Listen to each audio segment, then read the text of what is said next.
ल अब सुरुमा क्वेसनले जेसुकै भनोस् माथिपट्टि हामी क्वेसन नम्बर 10 मा छौँ।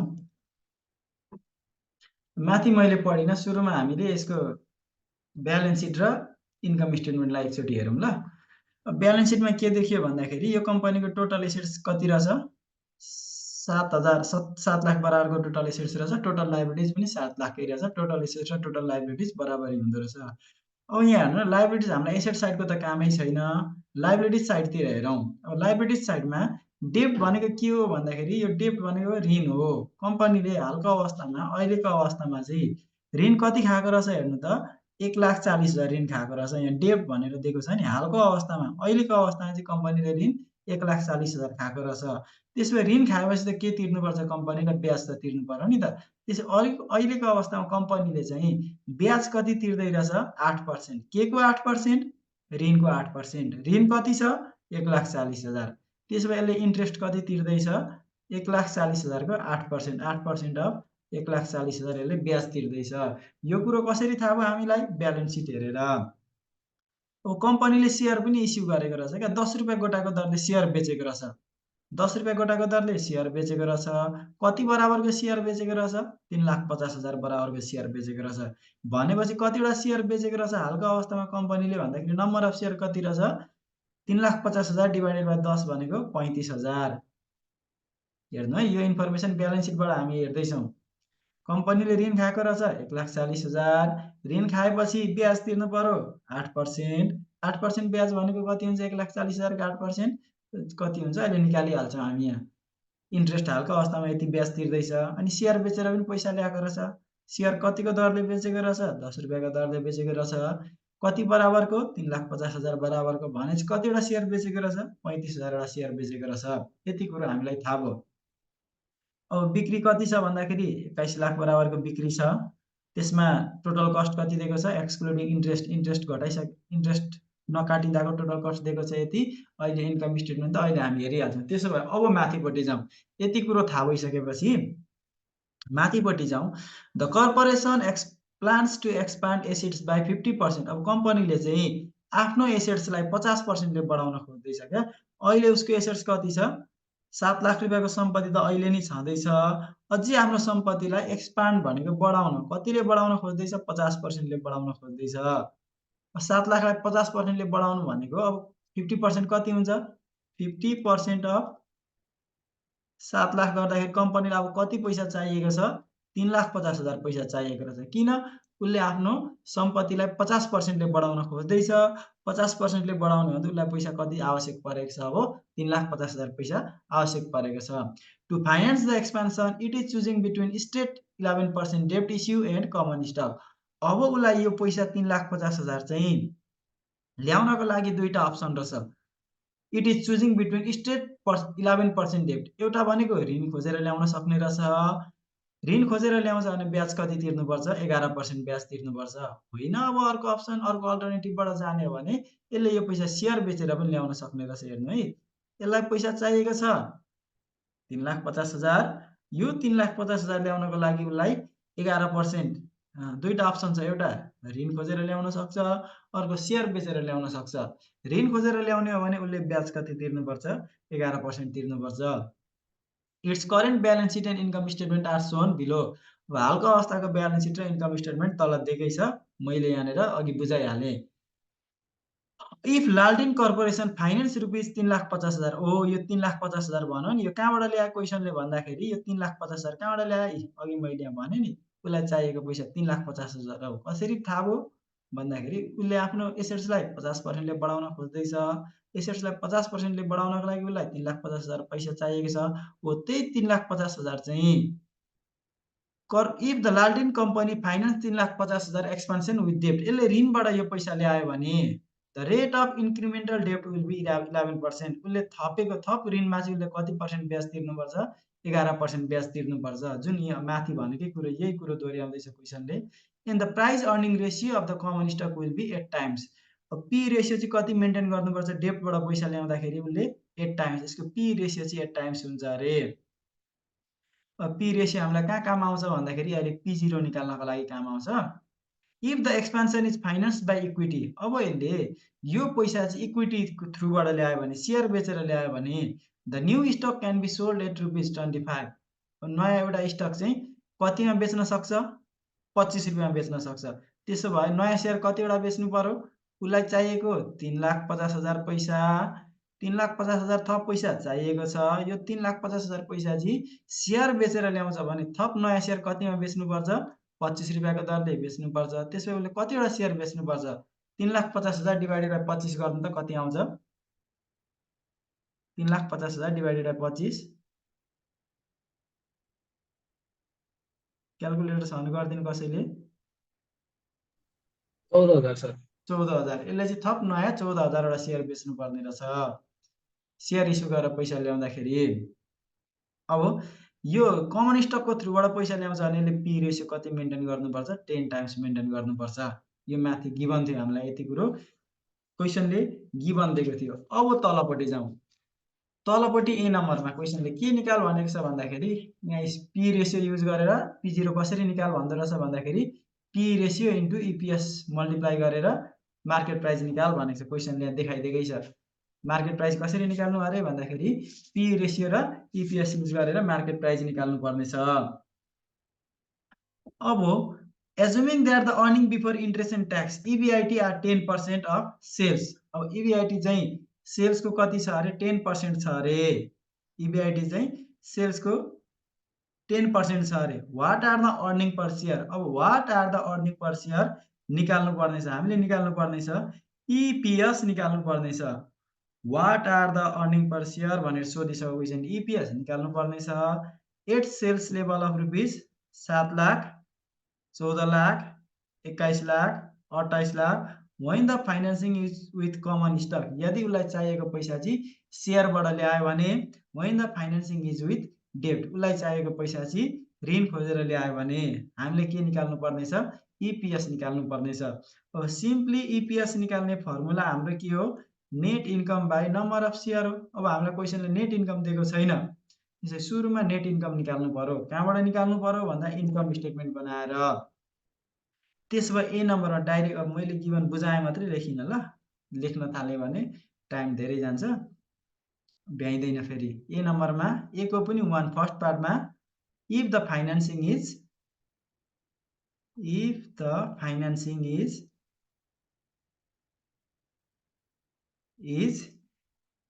विथ डेब्ट, यदि फाइनान्सिङ चाहिँ डेब्ट, उसले चाहिएको पैसा चाहिँ ऋण खोजेर ल्यायो भने हामीले निकाल्नु पर्ने EPS is equals to what? EPS निकाल्नको लागि हामीलाई के चाहिन्छ भन्दाखेरि नेट इन्कम चाहिन्छ। नेट इन्कम हामी कहाँबाट निकाल्छौँ भन्दाखेरि इन्कम स्टेटमेन्टबाट निकाल्छौँ। अब यहाँ हेर्नु है, पार्टिकुलर्स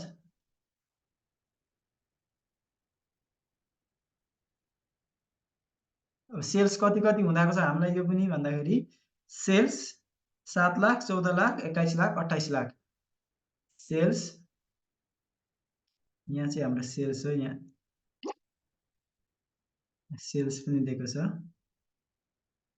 सेल्स ₹7 लाख हुँदाखेरिको EPS निकाल्नु पर्ने छ। अर्को 14 लाख, अर्को 21, 1, 2, 3, 4, 5, 21 लाख, अर्को 28, 5, 28 लाख। अब हामीलाई EBIT दिएको छ। EBIT कति युज गर भनेको छ? EBIT @ 10%, सेल्स को 10% हो। EBIT कति भनेको छ? EBIT चाहिँ यहाँनिर what interest and tax, assuming that the earning before interest and tax EBIT is equals to 10% of sales. Sales को 10% भयो भने हाम्रो फर्स्ट कन्डिसनमा सेल्स कति छ? 7 लाख को 10% कति हुन्छ? 70,000 हुन्छ। 14 लाख को 10% 1,40,000 हुन्छ। 2 लाख 10,000 हुन्छ। 2 लाख 80,000 हुन्छ। अब EBIT मा के घटाउनु पर्छ? हामीले के घटाउनु पर्छ? इन्ट्रेस्ट घटाउने, लेस इन्ट्रेस्ट। अब यहाँ बुझ्नु ल, इन्ट्रेस्टको केसमा बुझ्नु पर्ने छ। इन्ट्रेस्टको केसमा कम्पनीले पहिले नै ब्याज कति तिर्दैछ हेर्नु त? पहिले के अवस्थामा यो थप 3,50,000 ल्याउनु भन्दा अगाडि उसले ब्याज कति तिर्दैछ यो 1,40,000 को 8% निकाल्नु त 1,40,000 को 8% कति हुन्छ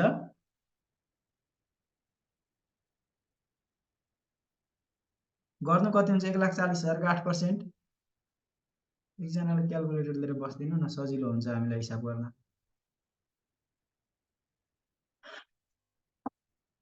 छैन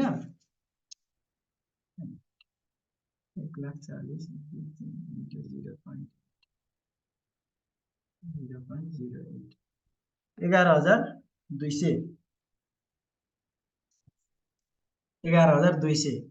11,200 प्लस अब यहाँ यहाँनिर उसले थप पैसा कहाँबाट ल्याउँदैछ if the financing is with डेब्ट उसले थप पैसा उसलाई चाहिएको पैसा चाहिँ कहाँबाट फाइनान्सिङ गर्दैछ भन्दाखेरि ऋण खोजेर ल्याउँदैछ भन्दा अब ब्याज बढ्यो नि त ब्याज कतिले बढ्छ भन्दाखेरि उसले ऋण कतिले बढाउँदैछ उसलाई चाहिएको पैसा 3,50,000 यो 3,50,000 उसले ब्याज कति तिर्नुपर्छ 11% 11% अफ 3,50,000 1 2 3 गरिदिनु किन जोडियो भन्दाखेरि अगाडि नै उसले 11,200 ब्याज तिर्दैछ थप 3,50,000 चाहिँ उसले ऋणबाट खोजेर ल्यायो भने ऋण बढेपछि त ब्याज बढ्यो इन्क्रिमेन्टल डेब्टमा ब्याज कति छ भनेको छ क्वेसनले उसले बढेको ऋणमा चाहिँ ब्याज कति तिर्नुपर्छ भनेको छ अन द इन्क्रिमेन्टल डेब्ट विल बी 11% ब्याज 11% तिर्छ थप ऋणको 11% ब्याज तिर्छ भनेपछि यो कति आउँछ निकाल्दिनु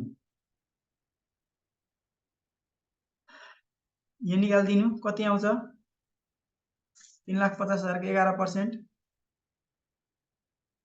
38,500 दुईटै जोडेर कति हुन्छ 49,700 49,700 त्यसो भए यहाँनिर इन्ट्रेस्ट 49,700 49,700 49,700 49,700 सबैमा ब्याज त के हुन्छ एउटै हुन्छ किन भन्दा बिक्री बढ्यो भन्दैमा हाम्रो ऋण त बढ्छ भन्ने हुँदैन त्यही भएर ब्याज चाहिँ सबैमा के हुन्छ एउटै हुन्छ यति गरिसकेपछि हाम्रो के आउँछ EBT आउँछ अर्निङ बिफोर ट्याक्स 70,000 माइनस 49,700 गरिदिनु 20,300 यसमा 90,300 यसमा 1,60,300 1,60,300 यसमा 2,30,300 लेस यसमा के घटाउनु पर्यो tax at the rate tax कति तिर्छ भनेको छ क्वेसनले ट्याक्स कति छ भनेको छ ट्याक्सको यहाँनिर 50% भनेको छ नि 50% ट्याक्स 50% भनेको एट द रेट 50% यसको 50% भनेको कति हुन्छ 10,150 10,150 यसको 45,150 यसको भनेको 80,150 यसको भनेको 1,15,100 1,15,150 अब ट्याक्स घटाएपछि हाम्रो के आउँछ नेट इन्कम आउँछ नेट इन्कम भनेको कति आयो यसको पनि 10,150 आउँछ यसको 45,150 आउँछ 80,150 आउँछ 1,15,150 आउँछ नेट इन्कम आयो अब हामीलाई इपिएस निकाल्नको लागि नेट इन्कम आयो अब अर्को के चाहिन्छ नम्बर अफ शेयर आउटस्ट्यान्डिङ चाहिन्छ नम्बर अफ शेयर चाहिन्छ अब त्यसो भए हाम्रो नम्बर अफ शेयर चाहिँ कति छ भन्दा कम्पनीले थप यो पैसा ल्याउनु भन्दा अगाडि कम्पनीको नम्बर अफ शेयर कति थियो हेर्नु त यो पैसा ल्याउनु भन्दा अगाडि कम्पनीको नम्बर अफ शेयर 35,000 थियो अब कम्पनीले यो पैसा त ऋण खोजेर ल्यायो भने शेयर संख्या त बढेन नि ऋण खोजेर पैसा ल्यायो भने उसले त थप नयाँ शेयर बेच्नु परेन त्यसै नम्बर अफ शेयर कति नै हुन्छ ऋणबाट पैसा ल्याउँदैछ भने पहिले जति थियो त्यति नै हुन्छ हिजो गरेको जस्तै 35,000 35,000 35,000 अब यति गर्दाखेरि अब हाम्रो के आउँछ इपिएस अब त निस्किहाल्यो नि इपिएस भनेको is equals to net income divided by number of shares गरिदिनु त कति आउँछ 10,150 डिभाइडेड बाई 35,000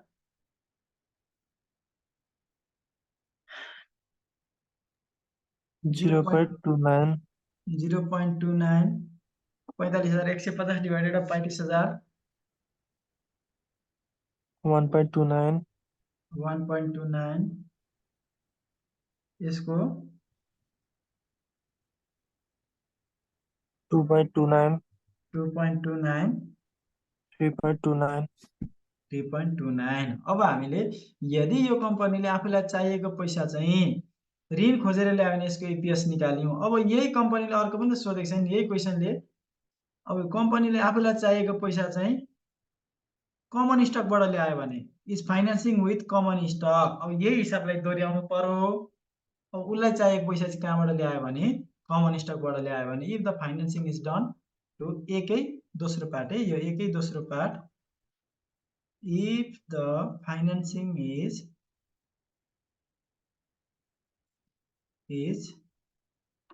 यहाँ यो गर्नुभन्दा अगाडि मैले बी नम्बरको लागि अलिकति ठाउँ छोडिदिइराखेँ ल। ए नम्बरको इन्कम स्टेटमेन्टमा यहाँ अलिकति तल ठाउँ छोडिदिइराख्नु। अहिले बी नम्बरको पनि यही टेबलदेखि फेरि हामी सुरु गर्छौँ हिसाब, छिटो हुन्छ। If the financing is done through common stock 1 कै 2 मा इफ द फाइनेन्सिङ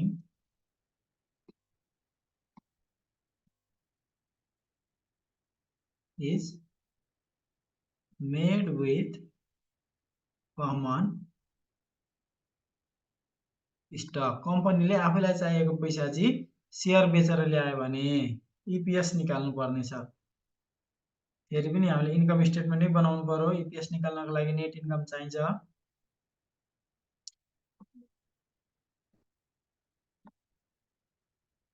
यो सेल्स भनेको हाम्रो सेल्स हुने प्रोबेबिलिटी 4टा दिएको छ। एउटा 7 लाख हुने, अर्को 14 लाख हुने, अर्को 21, अर्को 28। अब इबिआइटी कति हुन्छ भनेको छ, इबिआइटी 10% हुन्छ भनेको छ। 7 लाखको 10% 70,000, यो भनेको 1,40,000, 2,10,000, 2,80,000। अब इबिआइटीमा के घटाउनु पर्यो, लेस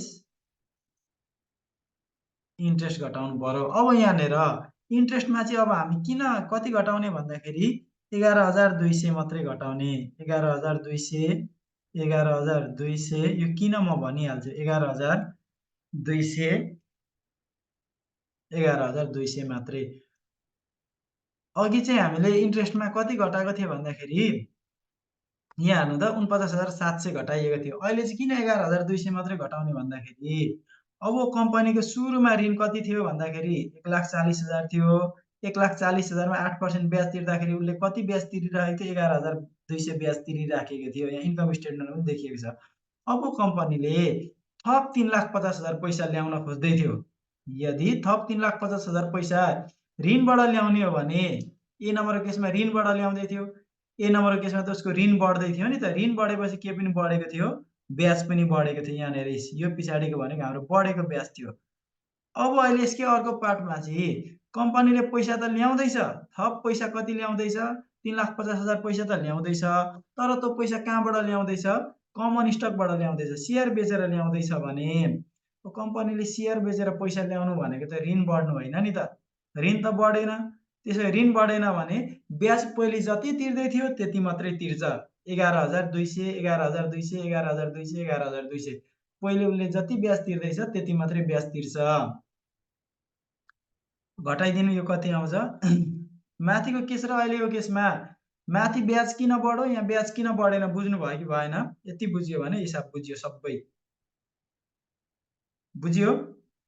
माथि चाहिँ इन्ट्रेस्ट हामीले धेरै राखेको थियौँ 49,700, तल चाहिँ 11,200 मात्रै राखियो। किन राखियो, यहाँ किन ब्याज बढेन भन्ने मनमा लागेको छ भने सोध्नु ल। लागेको छैन भने चाहिँ ठिकै छ। इबिटी यो घटाइदिनु कति आउँछ, 58,000 1,28,800 800 800 1,28,800 1,98,000 कति आउँछ यो 1,98,800 800 यो 2,68,800 2,68,800 इबिटीमा के घटाउनु पर्यो लेस ट्याक्स @ 50% 50% ट्याक्स घटाइदिनु यसको 50% कति आउँछ 29,400 29,400 64,400 64,400 99,400 99,400 1,34,400 1,34,400 अब यति घटाइसकेपछि हाम्रो आउँछ नेट इन्कम अब 29,400 नि भयो यो यसको भनेको 64,400 भइगयो 99,400 भइगयो 1,34,400 भइगयो अब हाम्रो नेट इन्कम त आयो नम्बर अफ सेयर पनि चाहियो नि त नम्बर अफ सेयर पनि निकाल्नु पर्यो नम्बर अफ सेयर हेर्नु ल अब यहाँ पनि अब थोरै बुझ्नु नम्बर अफ सेयर चाहिँ अब कति हुन्छ भन्दाखेरि हेर्नु ल नम्बर अफ सेयर भनेको पहिले नै कम्पनीले कति हजारको सेयर बेचेको थियो हेर्नु त पहिले नै कम्पनीले 3,50,000 को सेयर बेचेको रहेछ 3,50,000 सेयर बेच्नको लागि उसले 35,000 वटा सेयर बेचेको रहेछ पहिले नै कम्पनीले 35,000 को सेयर बेचेको रहेछ 35,000 को सेयर बेचेको रहेछ अब कम्पनीले थप 3,50,000 रुपियाँ त सेयर बेचेर ल्याउँदैछ नि कमन स्टकबाट ल्याउँदैछ कमन स्टकबाट पैसा ल्याउँदैछ भने त नम्बर अफ सेयर बढ्ने भयो यहाँ हेर्नु है कमन स्टकबाट पैसा ल्याउँदैछ भने त नम्बर अफ सेयर के हुने भयो बढ्ने भयो त्यसो भए प्लस कतिले बढ्ने भयो 3,50,000 रुपियाँ चाहिँ कम्पनीले कतिको दरले सेयर बेचेर ल्याउँदैछ 25 रुपियाँको दरले बेचेर ल्याउँदैछ भनेपछि नम्बर अफ सेयर चाहिँ अब यहाँनिर बढ्यो अघि फर्स्ट केसमा चाहिँ यहाँनिर चाहिँ इन्ट्रेस्ट बढेको थियो ब्याज बढेको थियो नम्बर अफ सेयर कन्स्टेन्ट थियो किन ऋणबाट पैसा ल्याउँदै थियो ऋणबाट पैसा ल्याउँदैछ भने ब्याज बढ्छ नम्बर अफ सेयर कन्स्टेन्ट हुन्छ यदि अब दोस्रो केसमा चाहिँ उसले आफूलाई चाहिएको पैसा चाहिँ सेयर बेचेर ल्याउँदैछ भने ब्याज कन्स्टेन्ट हुन्छ नम्बर अफ सेयर बढ्छ अब नम्बर अफ सेयर यहाँ चाहिँ कति भयो अब 49 आउला 49,000 आउला 49,000 गरेपछि हाम्रो अब यहाँ इपिएस आइहाल्यो यो नम्बर अफ सेयर किन बढ्यो बुझ्नु भएन भने सोध्नु ल net income divided by number of share यो 29,400 डिभाइडेड बाइ 49,000 गर्न त कति आउँछ 29,400 डिभाइडेड बाइ 49,000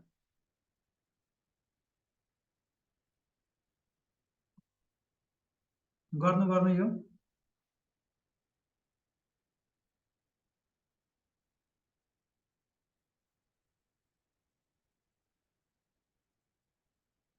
14 यो गरिदिनु न 49,400 डिभाइडेड बाइ 49 2.028 यो 2.028 यो 2.742 742 ल हामीलाई 1 नम्बरको सोधेको थियो यति सोधेको थियो यदि उसले आफूलाई चाहिएको पैसा ऋण खोजेर ल्यायो भने उसको इपिएस कति हुन्छ सेयर बेचेर ल्यायो भने उसको इपिएस कति हुन्छ यो कुरो तपाईलाई ए नम्बरमा सोधेको थियो ए नम्बरको क्याल्कुलेसन सक्यौं अब using the price earning ratio P ratio use गरेर calculate the market value per share of common stock for each sales level for both डेब्ट एन्ड इक्विटी फाइनेन्सिङ अब हामीलाई पी रेशियो युज गरेर के निकाल भनेको छ calculate the market value per share MPS निकाल भनेको छ डेब्ट फाइनेन्सिङको लागि पनि एमपीएस निकाल भनेको छ कमन स्टक फाइनेन्सिङको लागि पनि एमपीएस निकाल भनेको छ त्यसै पी रेशियो युज गरेर एमपीएस निकाल्ने फर्मुला के हो पी रेशियो इन्टु इपिएस अब हामीलाई डेब्ट फाइनेन्सिङको पनि इपिएस थाहा छ कमन स्टक फाइनेन्सिङको पनि इपिएस थाहा छ त्यसो यही टेबलमा बी भनेर अर्को हामी पार्ट जोड्छौँ ल यहीँबाट कन्टिन्यू गरिदिन्छौँ सजिलो हुन्छ अब क्वेसनले अघि यदि कम्पनीले पैसा चाहिँ डेब्ट फाइनेन्सिङबाट ल्यायो भने पी रेसियो कति मेन्टेन गर्नुपर्छ भनेर सोधेको थियो भनेको थिएँ। यहाँ हेर्नु त the price earning ratio of the common stock will be 8%। यदि उसले ऋण खोजेर पैसा ल्याउँछ भने कमन स्टकको प्राइस अर्निङ रेसियो कति हुन्छ 8 टाइम्स हुन्छ। ऋण युज गर्दाखेरि पी रेसियो 8 टाइम्स छ। अनि अर्को भनेको कमन स्टक युज गर्दाखेरि उसको पी रेसियो कति छ, कमन स्टक युज गर्दाखेरि उसको पी रेसियो कति छ यहाँनिर 10 टाइम्स छ।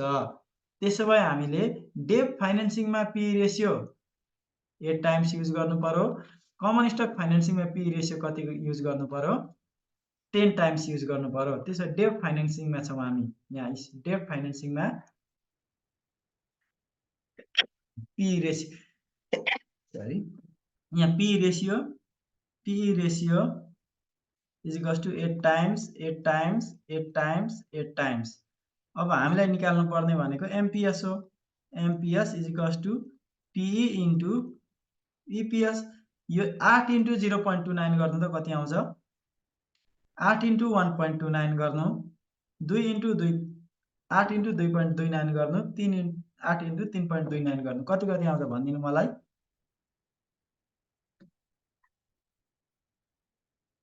8 इन्टु 0.29 2.32 2.32 यो भनेको 10.32 10.32 यो 18.32 यसको 26.32 26.32। अब डेट फाइनेन्सिङको एमपीएस निकाल्यौँ भने अब कमन स्टक फाइनेन्सिङको पनि एमपीएस निकाल्नु पर्यो। अब कमन स्टक फाइनेन्सिङमा चाहिँ पी रेसियो कति मेन्टेन गर्नुपर्छ भनेको छ 10 times 10 times 10 times 10 times maintain गर्नुपर्छ भनेको छ। अब यहाँको पनि के निकाल्दियौँ हामी एमपीएस निकाल्दियौँ। एमपीएस भनेको पी इन्टु ईपीएस हुन्छ। यो भनेको 6 भइगयो, यो भनेको 13.14 भइगयो, यो 20.28 भइगयो, यो भनेको 27.42 भइगयो। जुन कुरो तपाईलाई यो बी नम्बरमा सोधेको थियो ल। अब सी नम्बरमा जाउँ। सी नम्बरमा which form of financing should be used if the firm follows the policy of seeking to maximize EPS। अब कम्पनीले चाहिँ EPS म्याक्सिमाइज गर्न खोज्छ भने, अर्निङ पर शेयर म्याक्सिमाइज गर्न खोज्छ भने डेब्ट फाइनेन्सिङ युज गर्नु पर्यो कि डेब्ट फाइनेन्सिङ युज गर्न बेटर छ कि कमन स्टक फाइनेन्सिङ युज गर्न बेटर छ भनेर सोधेको छ first पार्टमा।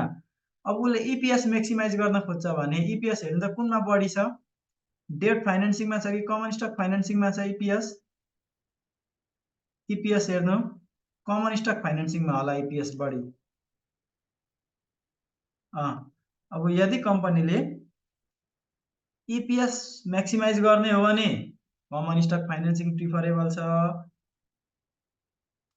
Common stock financing preferable छ। अब उसले एमपीएस म्याक्सिमाइज गर्ने हो भने, market price per share maximise गर्ने हो भने कुन प्रिफरेबल छ, एमपीएस कुनमा बढी छ, एमपीएस हेर्नु त कमन स्टक फाइनेन्सिङमा एमपीएस बढी छ। त्यसो भए हामीले के भन्न सक्यो भने सी नम्बरमा EPS म्याक्सिमाइज गर्नको लागि मैले सर्ट फर्ममा लेखिदिएँ। EPS म्याक्सिमाइजेसन पट्टि जाने हो भने प्रिफरेबल कमन स्टक, EPS कुनमा बढी छ, कमन स्टकमा बढी छ। त्यसो भए common stock is preferable, common stock financing, CS financing is preferable. अब एमपीएस म्याक्सिमाइज गर्ने हो भने कुन प्रिफरेबल, डेब्ट फाइनेन्सिङ प्रिफरेबल। यो आफ्नै भाषामा लेख्नु त सकिहालिन्छ सी नम्बरमा। और डी नम्बरमा now assume the following probability estimation of future sales have been made 20% chance of rupees 7 lakh. अब क्वेसनले सी नम्बरमा के भन्नु भन्दाखेरि नि डी नम्बरमा अब तल चाहिँ बिक्री हुने प्रोबेबिलिटी दियो, 7 लाख बिक्री हुने प्रोबेबिलिटी कति दिएको छ हेर्नु त, 7 लाख बिक्री प्रोबेबिलिटी दियो क्या, यहाँ सेल्स दियो डी नम्बरको लागि सेल्स दियो अनि अर्को प्रोबेबिलिटी दिँदैछ, सेल्स पनि दिँदैछ, प्रोबेबिलिटी पनि दिँदैछ। सेल्स 7 लाख हुने प्रोबेबिलिटी कति? 0.2। सेल्स 14 लाख हुने प्रोबेबिलिटी कति? 0.3, 30%। सेल्स 21 लाख हुने प्रोबेबिलिटी कति? 21 लाख हुने प्रोबेबिलिटी 0.3। सेल्स 28 लाख हुने प्रोबेबिलिटी कति? 28 लाख बिक्री हुने चान्स कति छ? 0.2 छ। अब हामीलाई सेल्स दियो, प्रोबेबिलिटी दियो। Calculate the expected value of EPS and market price per share under each financing. अब हामीलाई एक्सपेक्टेड भ्यालु अफ EPS र MPS निकाल भनेको छ। Expected value of EPS and MPS। Expected value of EPS निकाल्नु सुरुमा फर्मुला के हुन्छ? समेसन प्रोबेबिलिटी इन्टु EPS हुन्छ। अन्डर अब सुरुमा अन्डर डेट फाइनेन्सिङ। डेट फाइनेन्सिङमा एक्सपेक्टेड EPS कति हुने रहेछ भन्दाखेरि is equals to probability into EPS लाई मल्टिप्लाई गर्ने हो। प्रोबेबिलिटी कति छ? सुरुको प्रोबेबिलिटी 7 लाख हुने प्रोबेबिलिटी 0.2 इन्टु 7 लाख हुँदाखेरि EPS कति छ? डेट फाइनेन्सिङको हेर्नु त। 7 लाख हुँदाखेरि डेट फाइनेन्सिङको EPS कति छ? EPS 0.29 प्लस अब 14 लाख हुने प्रोबेबिलिटी कति? 0.3 इन्टु 14 लाख हुँदाखेरि डेट फाइनेन्सिङको EPS कति छ? 1.29 प्लस 21 लाख हुने प्रोबेबिलिटी कति? 0.3 इन्टु 21 लाख हुँदाखेरि EPS कति छ? 2.29 प्लस 28 लाख हुने प्रोबेबिलिटी कति? 0.2 इन्टु 3.29। यो गरिदिनु तपाईको एक्सपेक्टेड EPS आउँछ डेट फाइनेन्सिङमा। अब एक्सपेक्टेड MPS पनि यस्तै हो। एक्सपेक्टेड MPS डेट फाइनेन्सिङको एक्सपेक्टेड MPS भनेको खाली प्रोबेबिलिटी इन्टु MPS गर्ने। प्रोबेबिलिटी भनेको 0.2, 7 लाख हुने प्रोबेबिलिटी 0.2, 7 लाख हुने MPS कति? 7 लाख हुँदाखेरिको MPS कति? 2.32 plus 0.3 into 10.32 plus 0.3 into 18.32 plus 0.2 into 26.32 गरिदिनु। तपाईको डेट फाइनेन्सिङको एक्सपेक्टेड EPS पनि आउँछ, एक्सपेक्टेड MPS पनि आउँछ। अब यसै गरी कमन स्टक फाइनेन्सिङको पनि एक्सपेक्टेड EPS र एक्सपेक्टेड MPS यसरी नै प्रोबेबिलिटीसित मल्टिप्लाई गरेर निकाल्दिनु हुन्छ। अब ई नम्बरमा what other factors should be taken into account in choosing between two forms of financing. अब हामीले यो कहाँबाट पैसा ल्याउने भनेर डिसिजन लिनुभन्दा अगाडि अरु के कुरामा विचार पुर्याउनुपर्छ भनेर सोधेको छ। अरु के कुरामा विचार पुर्याउनुपर्छ भन्दाखेरि हामीले डिफरेन्ट टाइप्स अफ लिभरेजहरुलाई हेर्नुपर्ने हुन्छ। जस्तै कुन हामीले डेट फाइनेन्सिङ युज गर्ने कि कमन स्टक फाइनेन्सिङ युज गर्ने कि भनेर डिसिजन लिनुभन्दा अगाडि हामीले केलाई पनि हेर्नुपर्ने भन्नु इभ्यालुएट गर्नुपर्ने हुन्छ भन्दाखेरि डिग्री अफ अपरेटिङ लिभरेजलाई इभ्यालुएट गर्नुपर्ने हुन्छ, डिग्री अफ फाइनेन्सिङ लिभरेजलाई इभ्यालुएट गर्नुपर्ने हुन्छ। यो degree of operating leverage, degree of financing लिभरेजलाई इभ्यालुएट गर्नुपर्ने हुन्छ भनेर लेखिदिनुहुन्छ। अब यसलाई एक्सप्लेन गर्न थाल्यो भने अलिक लामो हुन्छ कि डी नम्बरसम्म कम्प्लिट गर्नु भएन भने ई नम्बर फेरि म भोलि एकचोटि भन्दिन्छु। आजलाई मैले यति गराएँ है त।